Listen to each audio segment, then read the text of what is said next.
சிந்து சமவெளி நாகரீகத்தின் காலம்.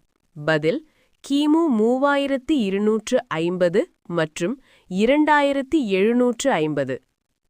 சிந்து சமவெளி நாகரீகம் கண்டுபிடிக்கப்பட்ட ஆண்டு.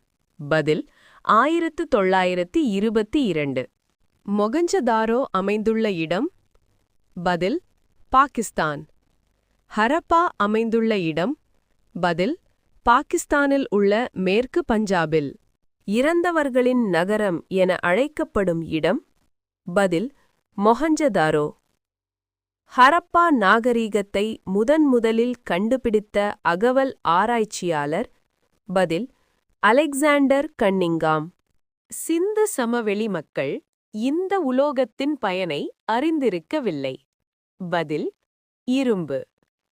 சிந்துவின் தோட்டம் என்று புகழப்படும் இடம். பதில் லர்கானா.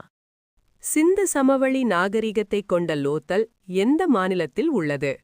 பதில் குஜராத். ஹரப்பா நாகரிகத்தின் முத்திரைகள் கண்டுபிடிக்கப்பட்ட கலிபங்கன் அமைந்துள்ள மாநிலம். பதில் ராஜஸ்தான். கலிபங்கனில் அகழ்வாய்வு செய்யப்பட்ட ஆண்டு. பதில் 1960. கலிபங்கனில் இவருடைய தலைமையில் அகழாய்வு மேற்கொள்ளப்பட்டது. பதில் பி.கே. தாப்பர். சிந்து சமவெளி நாகரிகத்தில் உள்ள மிகப்பெரிய தானிய களஞ்சியம் எங்கு உள்ளது? பதில் ஹரப்பா. மொகஞ்சதாரோவில் கண்டுபிடிக்கப்பட்ட பெருங்குளத்தின் நீளம் அகலம் என்ன?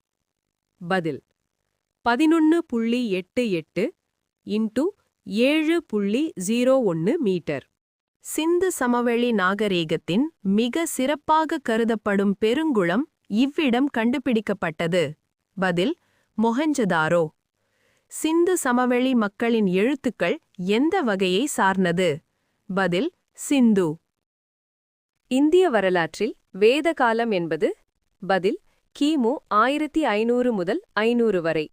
கீழ்க்கண்டவைகளில் மிகப் பழமையான வேதம். பதில் ரிக்வேதம். ஆரியர்களின் பூர்வீக இடம். பதில் மத்திய ஆசியா. ஆரியர்கள் வட இந்தியாவில் குடியேறிய பகுதிக்கு பெயர். பதில் ஆரியவர்த்தம். வேத காலத்தில் குடும்பத்தின் தலைவன் இவ்வாறு அழைக்கப்பட்டார். பதில் மொஹஞ்சதாரோ. ஆரியர்களின் நகரம் ஒரு. பதில் நகர நாகரிகம்.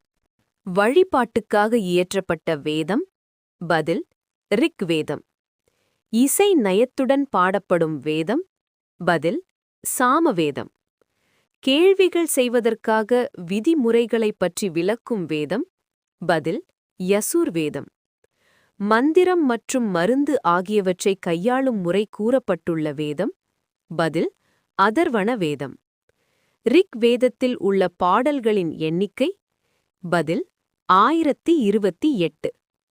வேள்வி சடங்குகள் செய்யும் முறையும் வழிபடும் முறையும் கூறி அவற்றின் விளக்கங்களையும் தரும் மற்றொரு வகை வேத இலக்கியம். பதில் பிராமணங்கள். காடுகளுடன் தொடர்புடைய வேதகால இலக்கியம்.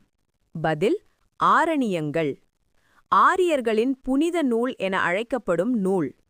பதில் ரிக்வேதம். மொத்தம் எத்தனை உபநிடதங்கள் உள்ளன? பதில் 108. இரு பெரும் காவியங்களில் ஒன்று. பதில் ராமாயணம். கீழ்க்கண்டவர்களுள் ராமாயணத்தை எழுதியவர். பதில் வால்மீகி. ஹிந்தி மொழியில் ராமாயணத்தை மொழிபெயர்த்தவர். பதில் துளசிதாசர். ராமாயணத்தில் உள்ள ஸ்லோகங்களின் எண்ணிக்கை. பதில் 24,000. வசிஷ்ட முனிவர் ராமனுக்கு போதித்த உண்மைகள் இவ்வாறு அழைக்கப்படுகின்றன. பதில் கீழ்க்கண்டவர்களுள் மகாபாரதத்தை அருளியவர். பதில் வியாச முனிவர். கீழ்க்கண்டவைகளுள் மகாபாரதத்தை எதனை மையமாக கொண்டது?